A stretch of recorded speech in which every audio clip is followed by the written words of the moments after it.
Əlimdə gördüyünüz bu ilan növü Fars dırmanan tərxəsidir. İnsan üçün heç bir həyati təhlükəsi olmayan və çox təəssüflər olsun nəsli kəsilməkdə olan bir növdür.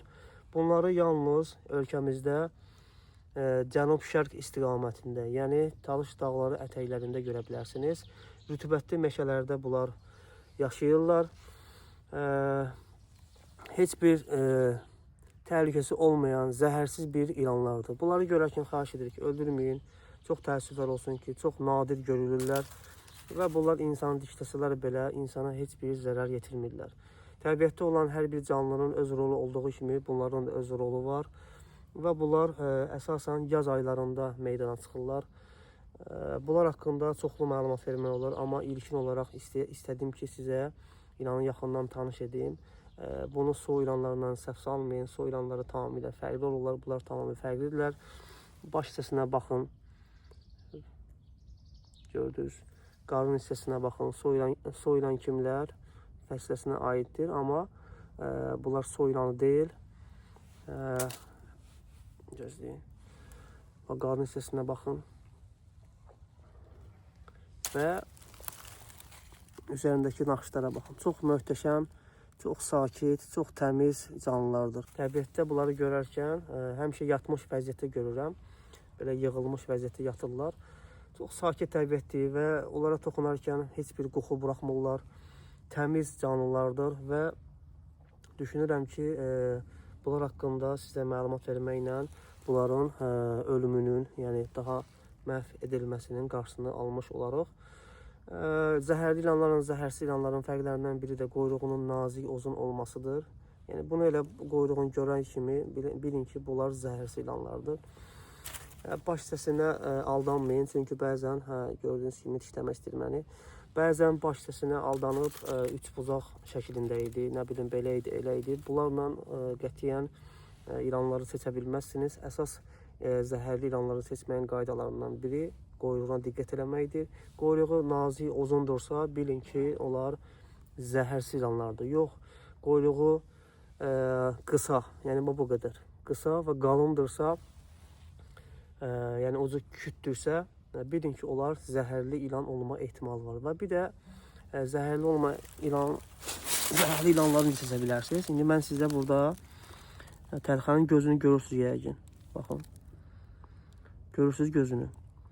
Adi gözlər dairə bir şəkildə. Amma zəhərli ilanların gözləri isə pişiklərin gözləri kimi belə xət şəklindədir. Onları mən sizə yaxından göstərəcəm. Bunları sizə göstərməkdə məqsədimiz hər hansı bir ilanı görərkən onlara yaxınlaşıb tutmaq və yaxud onların zəhərli, zəhərsiz olmağını araşdırmaq deyil. Sadəcə olaraq görərkən bilin ki, bunlar bizə heç nə edə bilməz. Yəni bu ilan istəsə bizə belə hücum eləsə, cibimizə belə girsə, dişləmişdi məni. Cibimizə belə girsə, bu bizim üçün heç bir problem yaratmaz.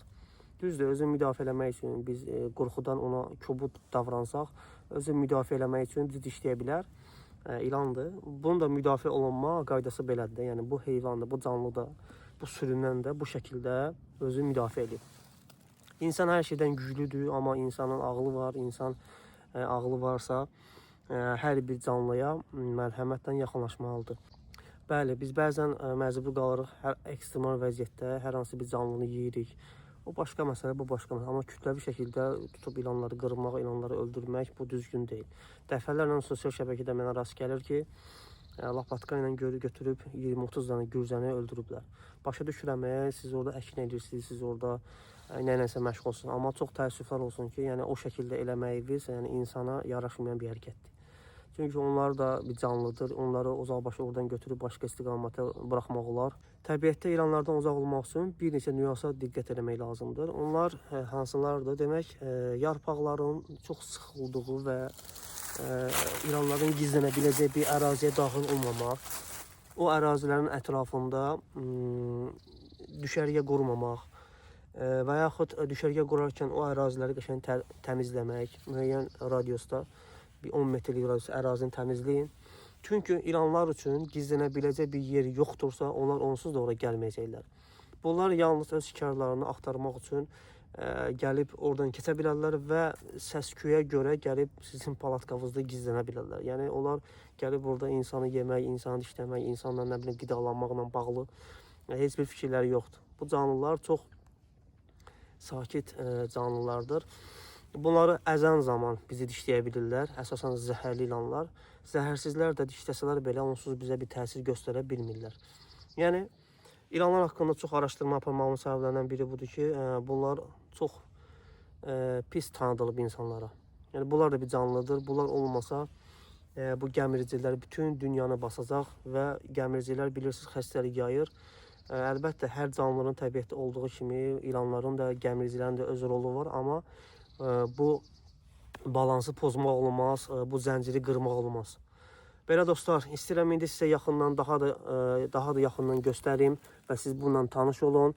Fars təlxəsini görəndə xahiş edirik, yəni bunları öldürməyin. Yəni bu növ artıq demək olar ki, çox nadir görünən növdür və so ilanından bunu seçin. Bilirəm, so ilanı daha çox öldürürsünüz, amma bunu görün, çox sakit canlıdır. Heç vaxtı sizə hücum edən zaman bunu görə bilməzsiniz. Çox nadir hallarda siz bunu hansısa bir kolun dibində yatmış vəziyyətdə görə bilərsiniz. İndi mən bunu çox incitmədən götürdüyüm yerə buraxıram. Bütün ilanların yaşadığı ərazi əsasən gölməçələrin, çayların və bunun kimi yerlərin ətrafıdır.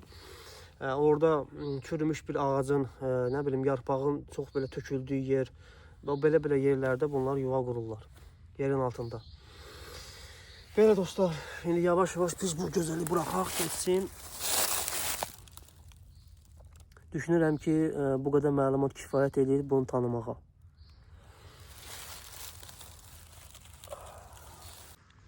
Özü müdafiə edən zaman bu şəkildə qalır.